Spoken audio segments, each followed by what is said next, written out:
All right. Well, thanks everybody for your time this evening.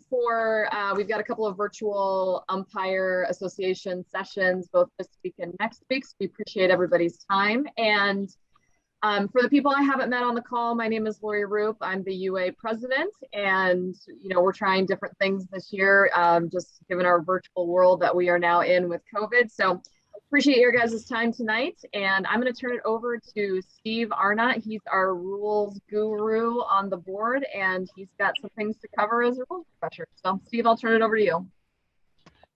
Now, the qualification for being a rules guru is that you've just been around for so long. So that's my qualifications here. And I know it's my internet connection, but everybody else is frozen, which means you're riveted clearly in what I'm saying, or it's my internet connection. So if you can hear me okay, I guess that's fine. So I'll rabbit on until you tell me that you can't hear me. I thought it would be useful to just look at the US AFL adoption and non-adoption of AFL rule changes and interpretations this year. There is a summary chart that's available, I'm pretty sure, on the USAFL website and also on our website, which summarizes over the years the way we've adopted or not adopted what they've done in the AFL. Many of the things in the AFL are adopted for specific AFL purposes. Obviously, they play the game at the highest level there. Players are much quicker, much more experienced, much stronger in many respects. And so some of the rules and interpretations are clearly adopted for their specific purposes. We've adopted some of them, but not all of them. Laurie, I don't know if you can hand over control to me so that I can share my screen. Is that possible? Okay, so hopefully you can see the summary chart. If that's the case, just give me a thumbs up, someone. Excellent. Okay, so this goes from 2021 back to 2018. Before that, it's a little bit sketchy. So these are the more recent ones that we're concerned about. The first one there, maximum 75 total player interchanges per match, really doesn't apply to us at all, and we haven't adopted that because it addresses specific AFL considerations. The other one is the 3 players to be stationed inside 50 metres at each stoppage. Again, we haven't addressed that because it's specific to the AFL. The one that we have adopted, Mark set at the 15-metre mark from the centre of the top of the goal square at kick-ins. What we've done here in Minnesota is for their scrimmages that the Freeze have been doing is simply put a cone 15 metres from the top of the goal square to indicate where the full forward should be standing at a kick-in. And that's worked really, really well. The idea here is the umpire needs to clear the square and the area, and that's something we do anyway. Make sure that the full forward is back at 15 metres at the cone if you've got a cone, and then you're ready to proceed with play. The other one that's has happened in the AFL this year is the standing the mark interpretation. This is where in the AFL the player standing the mark has to remain stationary until the umpire calls play on. Again, that addresses, we think, specific AFL concerns. And it's harder to administer this, we think, where players and umpires are often inexperienced. So we're sticking with the previous interpretation of this. So players are allowed to move when they're standing the mark, other than forward, of course. And the important thing for umpires here is to tell the player on the mark where the mark is.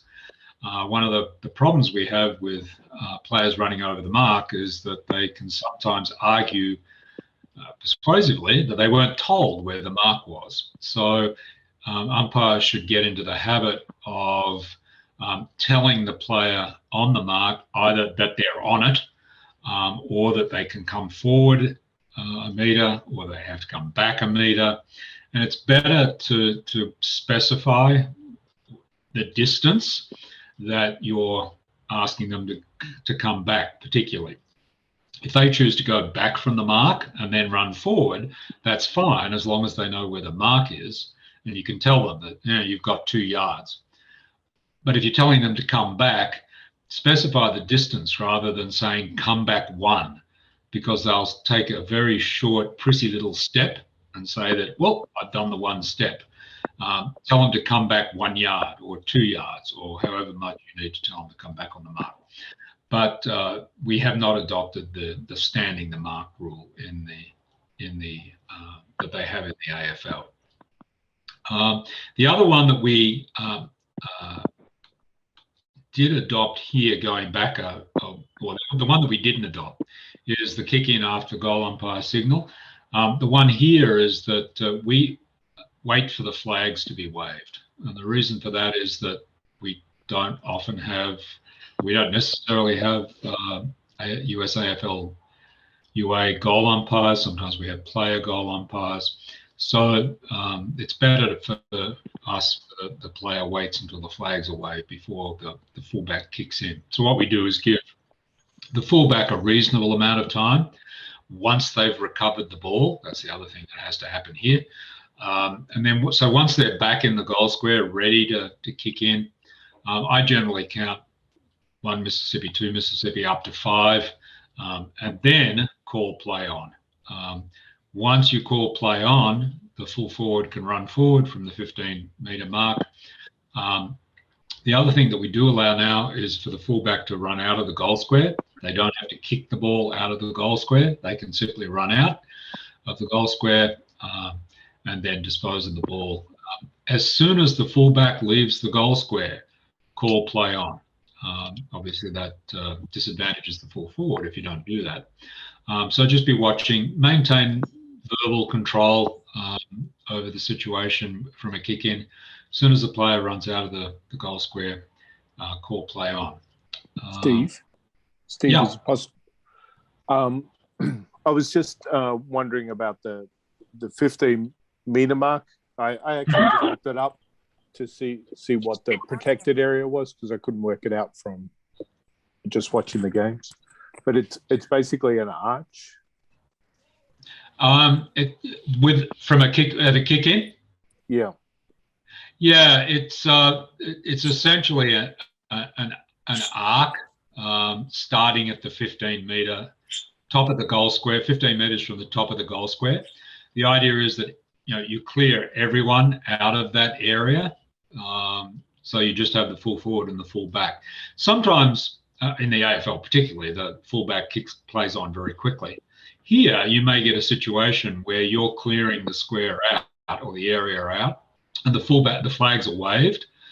Players are tardy in getting out of there, so allow the fullback to play on at that point. But if it's really congested there and you've still got players milling around, I'd wait, make sure everybody's out of there so the fullback then does have the opportunity to run out of the square. So I think this is where you need to be assertive as a field umpire to try and get the players to move out as quickly as possible. The other one that we have adopted is the kick in from in the vicinity of the behind post. So let's say there's a free kick or a mark that the defender takes near the behind post. The mark is then set at the top of the goal square. Not at the top of the square, level with the top of the goal square, so that the player has more room to move, essentially. It's a judgment call as to how close to the behind post it has to be. But I think anything more than about 10 yards from the behind post, you're probably looking at just setting the mark where the mark is or where the free kick was awarded. Steve, does that apply to out of bounds on the full? Yes. So if out of bounds on the full is a free kick. So if the ball goes out of bounds next to the behind post, bring the player on the mark back level with it. So they're the other things. I recommend you look at the chart because there are most of them in fact, haven't adopted. We have adopted some of them, but have a look at the chart. Another one that we did adopt, and I think it pays to pay attention to, is setting up behind the umpire at a centre ball up. Just make sure that no players are setting up behind you. I think we've gotten into the habit of telling players which way we're backing out, in case it's not blindingly obvious to them, and sometimes it's not. But tell them which way we're backing out. Just make sure no one is setting up behind you when you're throwing the ball up in the centre. And you just tell them, just don't set up behind me. They're usually pretty good about that, but it's worthwhile remembering that and telling them. So they're the rule changes and interpretations, particularly for this year. I'm happy to entertain any questions about that. The other thing I'd say, just generally, is that we have a lot of rules, and I know all of you have read the rule book the laws of Australian football from cover to cover. But much of what we do, of course, is interpretation, and that's where experience is helpful, but also knowing what players tend to do and sort of learning from players and experiences that you've had. The other one that has come up a little bit in games that Laurie and I have officiated is the hands in the back in a marking contest. It used to be that you could not put your hands in a player's back in a marking contest. Now players may do so as long as they don't push.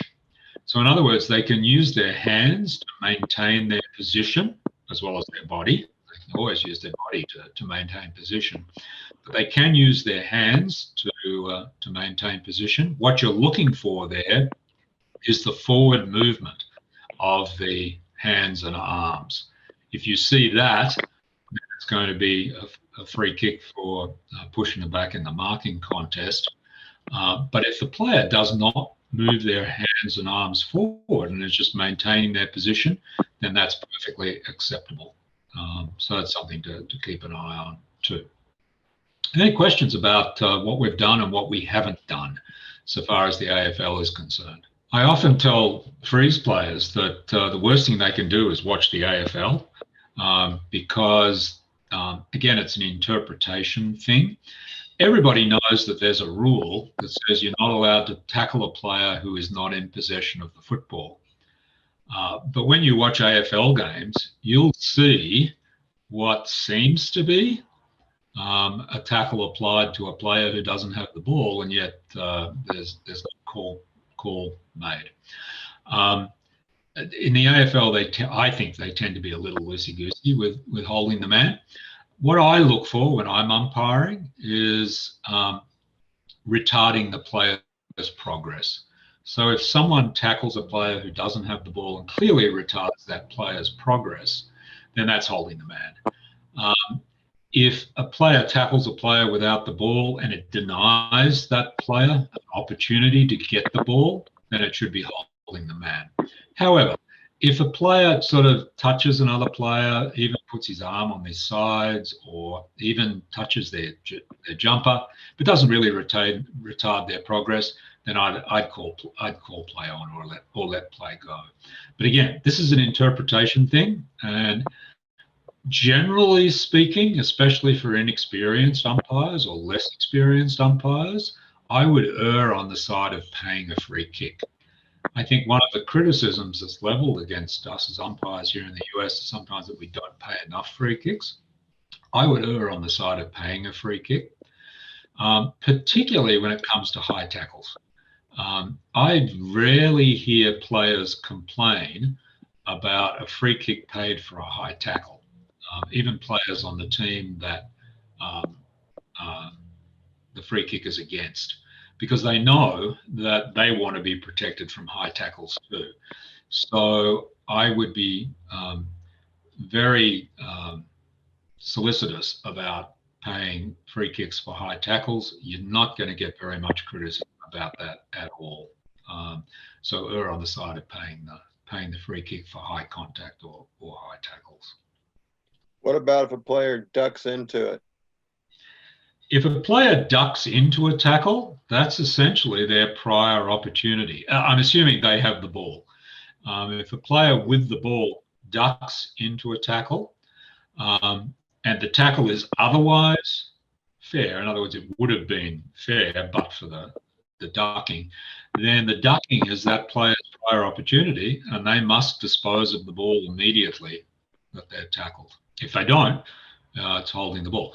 Now, often the call will be, and sometimes the call will be play on, you ducked. I've heard that, and I'm sure I've used it. In the situation where the player ducks and disposes of the ball by a handball, for example, the tackle would otherwise probably have been high, but they ducked into the high tackle. Under those circumstances, I'd let the play go, as long as the player isn't injured or anything like that by the high contact. But be aware that players will sometimes duck. In the AFL, it's a bit of an art form, dropping the shoulders and that kind of thing. But here, generally, the play is pretty obviously ducking. And then you've got to look at whether they had prior opportunity, whether they disposed of the ball legally, and so on. So that's ducking. Are we making the ruckman nominate? Yeah, we are. It's again a little less formal, I think, than the AFL. What I normally do is ask who's up, and the ruckman usually pretty good at it's either they're there ready to contest, or someone will quickly come in and say I'm doing it. The difference is that we have not adopted the AFL limitation on 3 men up. So in other words, you are allowed to have a third man or woman in the ruck contest here, as long as they don't interfere with the ruck contest. So it's not as pressing for us to have that, but I've sort of gotten into the habit of just looking at the players and saying who's up. It then gives me the opportunity to have them be ready for me to throw the ball up, even though I'm trying to get the ball up as quickly as possible. Okay. So, I mean, if we're allowing a third person up, then they don't really have to nominate, or at least nomination is not the same, I guess, seriousness as it is with the AFL. Right, exactly. It's a nomination without terribly great consequences. If that was the word I was looking for. Exactly. But I think it's a good habit to get into to ask the ruckman, who's up, kind of thing. I think it's a good habit. Any other questions on the differences between AFL and our interpretations? As I say, it's sometimes difficult watching the AFL because of how they interpret things, but nevertheless. Steve, would you mind going over the deliberate out of bounds rule, which now at the top level, the hit word is insufficient intent. Would you mind going over how strict we apply that at our level? Right, that's a good question. And again, it's one that perplexes commentators and sometimes players in the AFL, from what I can tell.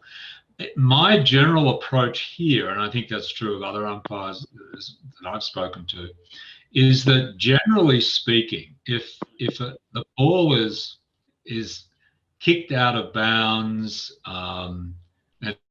it's going to be a kick usually. The default is it's probably a skill error, and that I would be fairly, not reluctant, but I'd look closely at whether a player has, in my view, deliberately kicked it out of bounds. Most often here, it's going to be a skill error. Now, to be honest, I know which players are Australian and which players aren't Australian usually. And if an Australian does it, I would be looking at it closer, to be honest. However, I think for us, it needs to be pretty obvious that the player tried to kick the ball out of bounds rather than trying to either kick it into space and you know a player is trying to get to the ball. It's probably more unusual here for a player to deliberately kick it out of bounds. Now, if a player is on the boundary line, on the ground, and clearly hits the ball over the boundary line, I would pay deliberate out of bounds, regardless of their nationality. There you're looking for whether they made a genuine attempt to keep the ball in play or whether they were deliberately trying to get the ball out of bounds. Again, it's a bit of an interpretation thing. Is there a player in the vicinity of where they're hitting the ball, or are they right on the boundary line? But they're the two things I'd be looking for. Okay, the other thing I might want to draw to your attention is the holding the ball rule, which is the hardest one often that we have to interpret, I think. And many of you will probably have seen the flow chart. And this is what goes through your mind when this happens. And as you can tell, it happens very quickly. So what you're looking for, remember, the two overall objectives of that we have as umpires. There are actually others, but two of the ones that were always drilled into me. As an umpire, we have to look out for player safety and to keep the ball moving, keep the ball in motion. And so they're sort of in the red at the side there. But the first question you ask yourself is, when the player's tackled, does the player have the ball? If the player is in possession, no, then it's a free kick for holding the man. If they're in possession of the ball and the tackles, is the tackle legal? Is the other question you have to ask yourself. Because if the tackle's high, it really doesn't matter whether they've had prior opportunity or not. It's a free kick to the tackled player for the illegal contact. If the tackle's legal, did the player dive on the ball or drag it under? This is something that we have to keep an eye on, where a player just dives on the ball or pulls it under himself or herself. Then the player must immediately hit the ball clear. If they don't, they've had their prior opportunity, that's a free kick to the tackler. So the diving on the ball or dragging it under is their prior opportunity. And you'll see the umpires hovering in the AFL, and quite frankly, I hover too. It's obvious to all and sundry that I'm going to pay hold of the ball because the ball's not coming out and the player has dived on it or dragged them under. So if the player did not dive on the ball or drag it under them, did the player have prior opportunity? If yes, you ask yourself, are they handballing or kicking it immediately? If yes, play on. If no, it's holding the ball. If they did not have prior opportunity, then they have a reasonable time to dispose of the ball. Do play on. If they don't, it's a free kick to the tackler for holding the ball. It's a pretty straightforward flow chart, but you've all got to do it in microseconds when the incident occurs. So you're looking for various triggers. So diving on the ball or dragging it under. The other one that you want to look out for is the fend off. A player who fends off legally has had prior opportunity. And if they're then legally tackled and they don't dispose of the ball immediately, that's holding the ball. And you'll see that from time to time, players trying to fend off. So it pays to sort of go through the flow chart, get familiar with how it works. But again, it's very much a sort of experience doing it in action kind of thing. Any questions on holding the ball? Steve, I have a question. James Woodell here.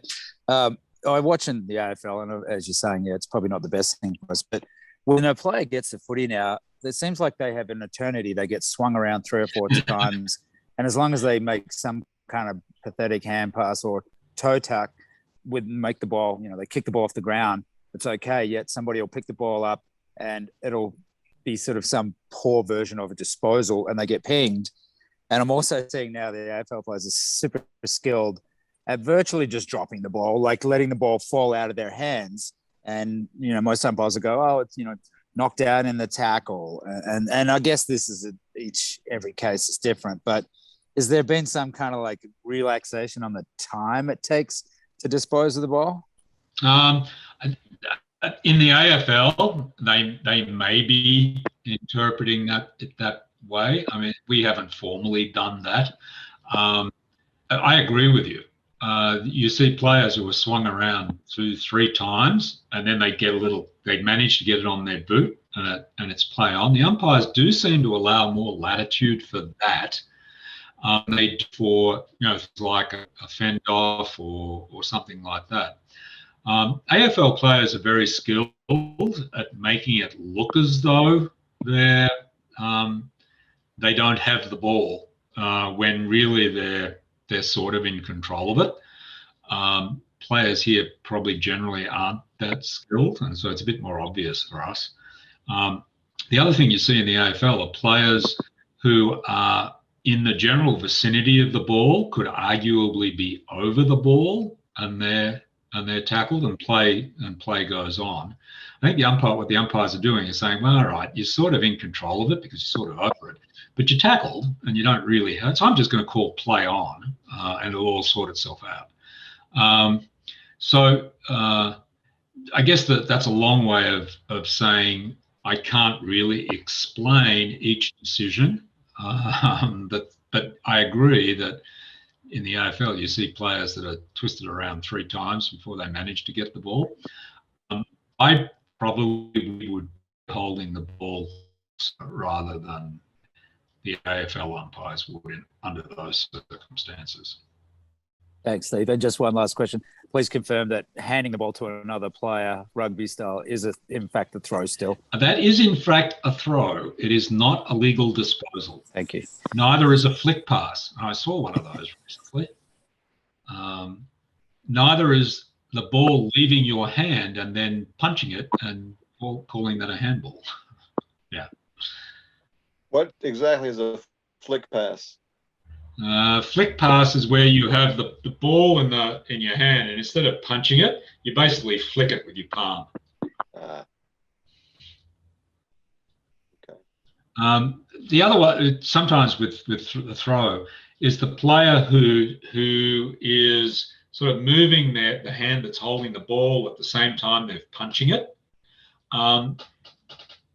I allow a little bit of movement there. Frankly, sometimes it happens so quickly, but where it's sort of they've gone from their waist to their head kind of thing, and that kind of thing. If the ball leaves their hand, then it's going to be a throw, even though they actually punch it at that point. But again, it's a bit of an interpretation thing. You have to make a quick decision. Generally, in the US, a throw is obvious. Now you'll get a player who's come from rugby or even American football, and a throw is going to be pretty obvious. Stephen, I got a question to follow up on that handoff question. Sometimes we'll have a situation where you've got a player with the ball has been tackled, and you've got another opponent coming in to try to take the ball away, but then you've got the guy's teammate coming in to get the ball away from his teammate who is being tackled. In my mind, that's a handoff, but I don't think we usually call that, though. I'm just trying to visualize the situation, Seth. So you've got a player with the ball. To run it by me again. So basically, you've got a lot of players in close quarters. Right. A guy's got the ball. He's been tackled. But a teammate comes by and reaches in and grabs the ball away from his teammate, the one who was tackled. Okay. The first question I'd ask myself is, did the player with the ball have prior opportunity? if the player with the ball had prior opportunity, then you could interpret that as an illegal disposal. It's sort of like the player who's had prior opportunity is tackled and sort of puts the ball on the ground. That's illegal disposal. Yeah. If the player has not had prior opportunity, I think I'd probably call play on under those circumstances. Steve, one thing I think is not always clear is that the difference between correct disposal and correctly attempting a correct disposal. That distinction is important depending on prior. Yeah, it is, because again, it's this question of prior opportunity. Because often you'll hear, or sometimes you'll hear the umpire call a play on, he tried. That's fine,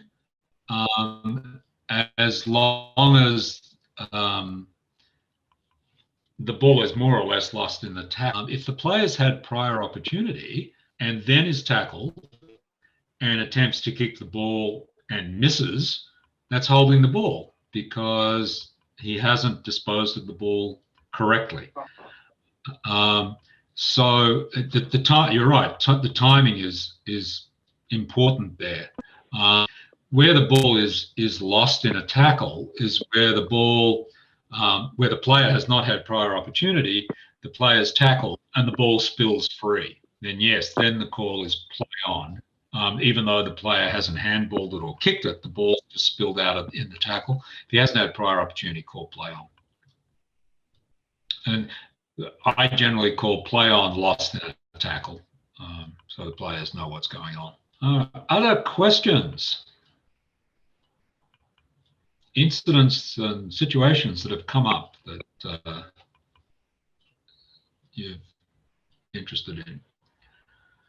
I think just another one on the prior opportunity, no prior opportunity. I've seen a player sort of like take on the tackler. Mm-hmm. And so, or, there's always that sort of question as to, did he have prior opportunity? Was he, he sort of looked at the tackler and tried to move through him instead of trying to dispose. Right. And I think that's always a really tough borderline call there. It can be difficult. Often I have called holding the ball in those circumstances where it seems clear to me that the player has tried to take on the tackler and sort of bully their way through the tackle without even trying to dispose of the ball. If the tackle comes quickly, what you're looking for is a genuine attempt to, an attempt to handball, more likely than a kick. But yeah, I think what you're looking for is whether the player has tried to simply bust through the tackle without really trying to dispose of the ball. So bust through the tackle to give himself a clear opportunity to dispose of it. And if they fail to do so, then it's most likely going to be holding the ball. One of the things we need to do as umpires, when we can, it tells you quite a lot. It's important in a marking contest where a player's eyes, where they're looking, and it's also important in those sort of situations, in a ruck contest and in those tackle situations too. There are a lot of things we have to look at, but sometimes it pays to look at where the player is looking. A couple of other things I wanted to mention. That's, well, actually more than a couple, probably at least three. The first thing is communication. And one of the really important things we do as umpires is to communicate with players. And that's communicating positives as well. So if you see a player do something particularly well or do something particularly good, don't hesitate to say so. If it's a really good tap from a ruck contest, play on, good tap. Play on, great handball. don't hesitate to do that. Keep telling the players in scrimmages to get the ball out, knock the ball out. Great knock. And I've been known to say that even if it went directly to an opponent. It's great in the sense that it cleared out the scrimmage and we're not going to be troubled by all of the nonsense that goes on and stacks on the mill. But tell the players when they've done something particularly good. You don't need to be sort of unctuous about it, but tell them if they've done something good. And at the same time, explain to them if they ask what you saw. And if they say, no, I tried. No, I saw that it wasn't a handball. And then you move on. So, but keep communicating with the players. It's really important. Whenever I leave the field at the end of the game, if I'm not, I feel as though I haven't done a good job, particularly a four-quarter game. So keep communicating with players and communicate with the other umpires and be clear when you're handing over, for example. I have to keep talking loudly because sometimes Laurie doesn't hear me. I try to get better at this, but sometimes I'm a little soft.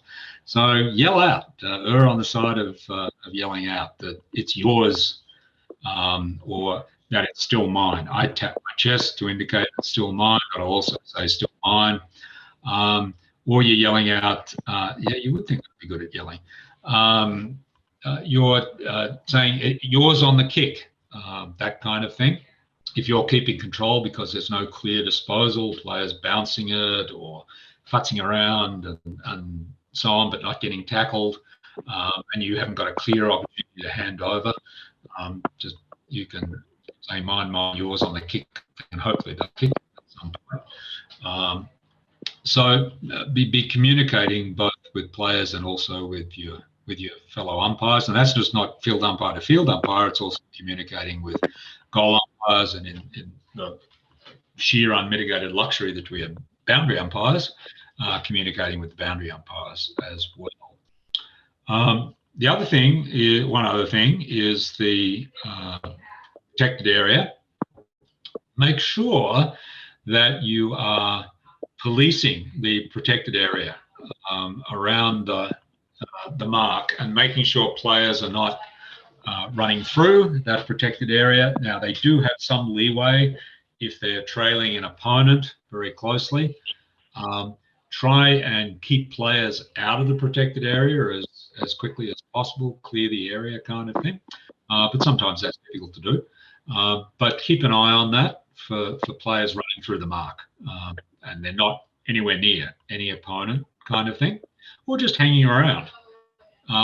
It's better for you to get them out of there using your voice to clear out the area rather than just staying silent and then pinging someone for hanging around. Tell them to get out, give them an opportunity to get out of there kind of thing, unless they're, as I say, running through the mark kind of thing, or running through the protected area as well. So, one thing to keep an eye on, and of course 50-metre penalty for that infringement. The other thing is umpire abuse, which we've been, and the league has been fairly hot on these past few years, 2020 notwithstanding. We'll continue with that and be vigilant about players obviously swearing, using abusive language. It's a red card, and don't hesitate to use it. Questioning umpires can sometimes be too aggressive. We have a player with the freeze who is a very aggressive, nonetheless polite questioner of umpires. I think in those circumstances, just say what you saw, and then any further questions, get the captain to talk to me. That's always a good policy, is the communication on those sort of things to be done through the captain. So that's a couple of sort of mechanical things to bear in mind. Any questions on those? Steve, I have a question. If it does progress and you get to a point where you feel like you've got to take charge of the situation with we still have yellow, red cards and so forth. Can you maybe just speak to those a little bit? And do we physically need to have those in our pockets? Yeah, definitely always have the yellow and red cards in your pocket. The yellow card results in the player leaving the field for 15 minutes and can be replaced. The red card, the player leaves the field and cannot be replaced. Think of it this way: think of the red card as being for reportable offences. So striking, kicking a player, that kind of thing. Now, if you look at the laws of Australian football, there are a huge number of reportable offences. But the red card is really the one that we use to penalise these particularly egregious ones. Abuse, umpire abuse, striking, those kinds of things. The yellow card is more of a control mechanism, and a yellow card is for misconduct that doesn't rise to the level of a reportable offence. What you try to do with a yellow card is send a warning to both the player and players that sort of thing is going to lead to problems, and we're nipping it in the bud. And quite frankly, I've used a yellow card to get players off the field to prevent things escalating. Get them off to cool down. This is where coaches have an important role. If a player gets a yellow card, then he's got a yellow card for a reason. Similarly, if they've got a red card, they've got a red card for a reason. It's an important tool that we need to use where appropriate. I think the one thing I would be cautious about is being too quick with a red card, particularly at nationals, but also in all games, I think, because the consequences are fairly dramatic if a player is sent off in the first 5 minutes of a 20-minute half game. So if you're going to use a red card under those circumstances, make sure it's for a reportable offence, and make the report.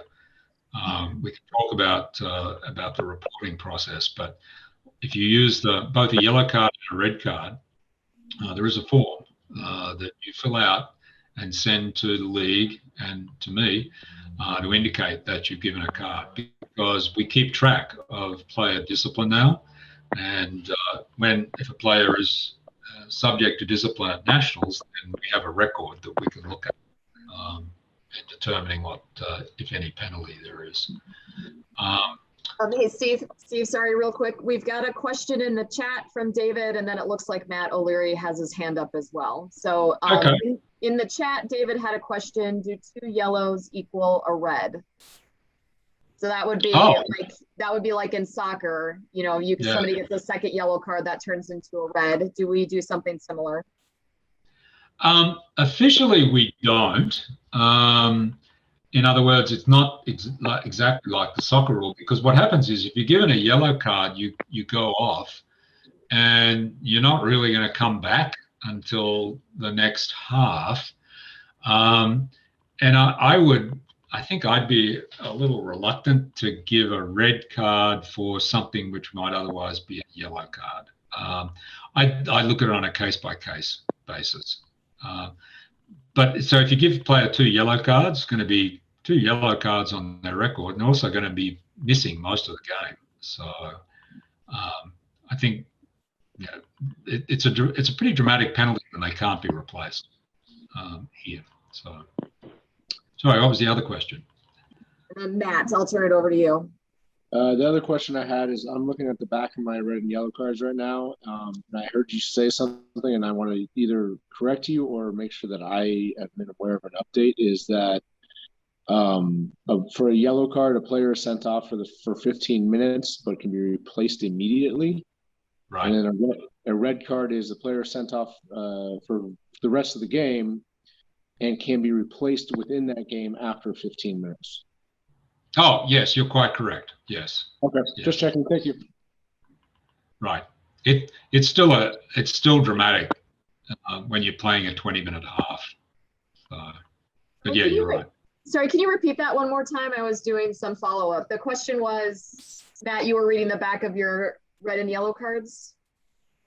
Steve said in the beginning of this, the comment to this question, or the red and yellow question, was that a yellow would be sent off and can be replaced, but a red is sent off, but you can't be replaced at all.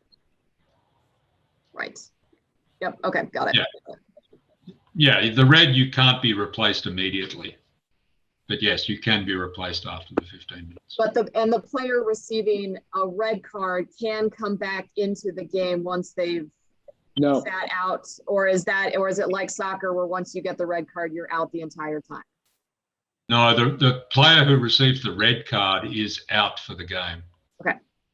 Just want to clarify that point too. Thank you. Where the player who receives the yellow card can come back after 15 minutes. Steve, if the person receiving the red belts someone with 5 minutes to go in the game or in a tournament, are we able to kind of stop that person playing the next game for a period of time or the full game? Or?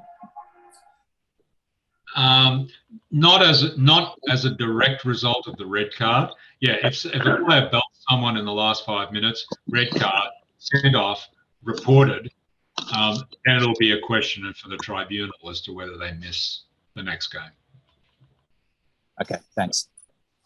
And that's true if a player is sent off in the first 5 minutes with a red card and is reported. Obviously, they can't come back for that game, but whether they play the next game is going to be a matter for the tribunal.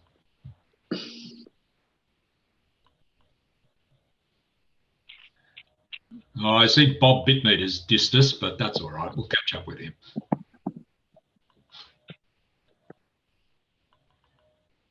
Other questions? Any interesting things that have come up that you've come across? Steve, I think another thing to mention is that all of these get a 50 as well. And oh yes, yes. And for abuse, or you want to give the 50. The 50 would be the first thing. Yeah, that's such a harsh penalty that players, more like coaches, get the message, because they're not going to want their players giving up 50-meter penalties left, right, and centre, because it is a harsh penalty. Where we're playing 50s, sometimes we play 25s depending on the nature of the game and so on. But 50-meter penalty is pretty harsh. Whether it's 50 or 25 depends essentially on what the competition decides for that competition. So in USAFL Nationals, for example, sometimes the lower divisions, there's a 25-meter penalty. Sometimes in, depending on the size of the field, in metro games, there's a 25-meter penalty. But it's set before the game. In other words, it's not something we arbitrarily decide at the beginning. It's what the competition determines. Any other questions? Anything I've omitted?